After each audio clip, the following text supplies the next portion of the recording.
Welcome, Marist Fencers. I'd like to welcome you to an episode of Virtual Marist Summer Camp. This is coming to you from our home. This is St. George and the Dragon in the background. It hangs in our home. Much nicer version hangs in the Art Institute in Chicago. I want to welcome you to the first installment of Medieval Longsword. Fencing is the original COVID sport.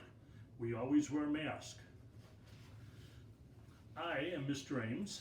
I am a coach at Marist Fencing. Behind the camera is Mrs. Ames. She is a teacher at Marist and a moderator for Marist Fencing.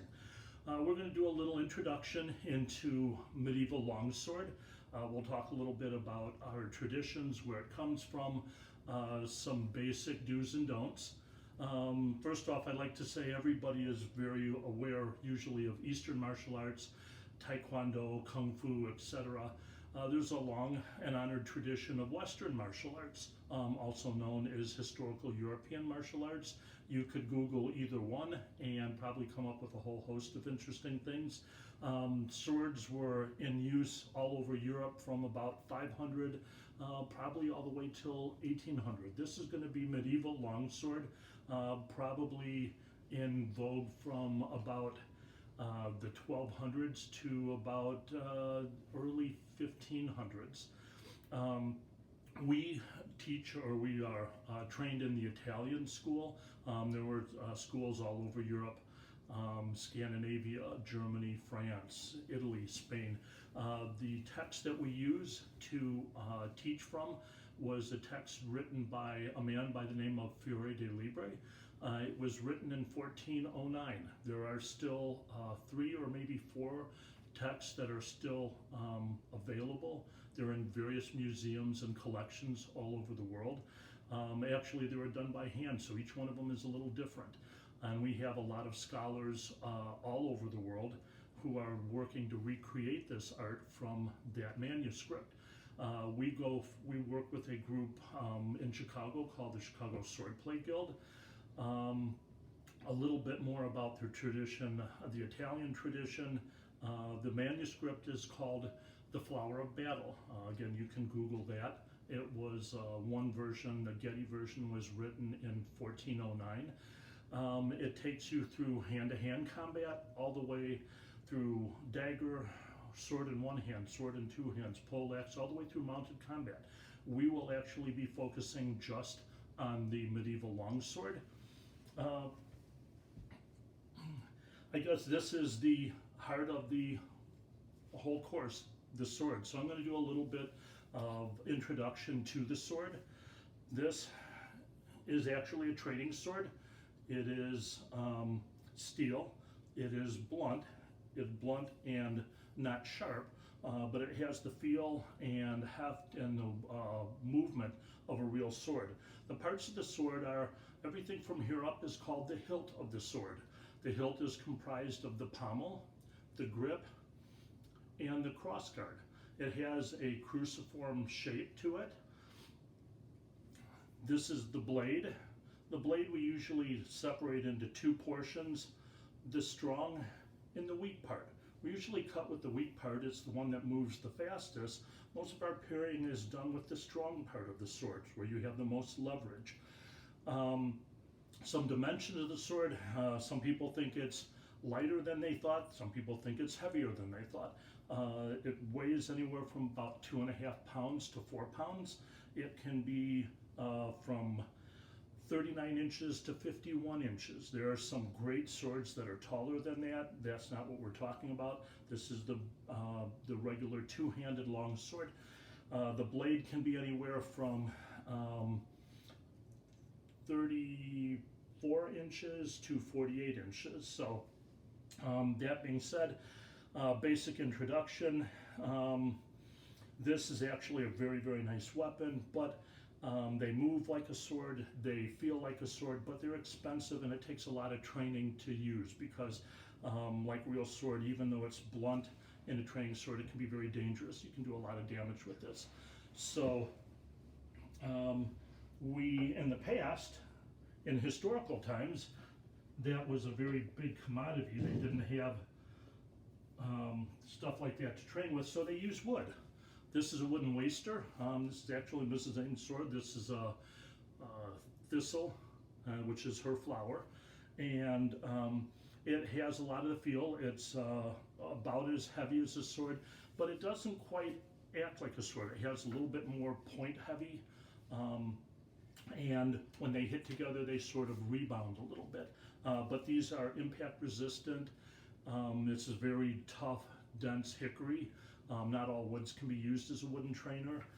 But now, this is also relatively inexpensive, unlike the steel. But we have something now we use is high impact nylon. And this is actually one of the swords that we have from Marist Fencing. It's a little bit more expensive than our wooden waster, but much, much less expensive than a steel trainer, and you can use these a lot safer, much more blunt, much more flexible. As I said, we went through, another part of the sword we're going to go into. You can see I have a piece of tape on here. We also refer to the true edge and the false edge of the sword. The true edge of the sword is the one that's pointed along your knuckles at your opponent. That's the one that we usually cut with. The false edge of the sword is also used. A real sword is sharp on both sides. This will be this part facing you or toward your thumb. Sometimes we install a little bit of tape or blue painter's tape to distinguish one side from the other. You do all your cutting with the edge and not the flat. So it helps being able to distinguish between the two of them. We have a number of different forms that use both. That being said, safety. Marist Fencing is really, really big. First rule of Marist Fencing is be safe. Second rule of Marist Fencing is have fun. If we're allowed to continue a summer camp in person, hopefully you'll have a chance to utilize both of those. In this video, even a nylon training sword is still a lot more expensive than most people can incur for just a week-long course. They can run $125, $150. That's a lot. I encourage you, if you're looking at the videos and you want to use a little practice, an old broom handle will work, and also a dowel rod. You can get these at Menards. These are about, they come in like 36 and I think 48-inch long.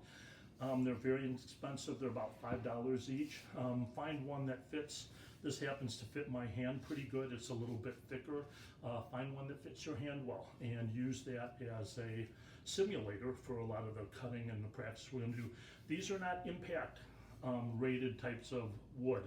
This is not something that you can fight with, have combat with, and even joking around. So you want to be in control of your sword. Our number one rule is that you are in control of your sword, or of yourself, you're in control of your sword. That extends to this. We think it's good if you view these with your parents. If you're going to practice, have an adult supervision. It's very, very important. Also, as we noted with, since this is round, to keep it a little bit realistic, if you want to take a piece of masking tape or a blue strip of painter's tape, put it along one edge to simulate so you can know where the true and the false edge. It will help you very much in your training and your drills. That being said, unfortunately, we're at home and we have pets. I think you just got introduced to one of our cats. In any case, please feel free to use one. Also, it's probably an activity that's better used outside. It's probably not a real good indoor activity, especially near the family TV. Your parents may not appreciate it. Clear anything you do with your folks, and probably use this outdoors. Aside from that, I think we're going to go forward and we'll have episodes on how to cut, footwork, which is the foundation of any martial art. And we'll go in that to some drills, some basic drills. Hopefully you find this enjoyable and entertaining. This is just the introduction, and we will have another couple of episodes. Thank you for joining us. I hope we see you at Marist Fencing Camp, but in any case, please enjoy our videos and tune in for more.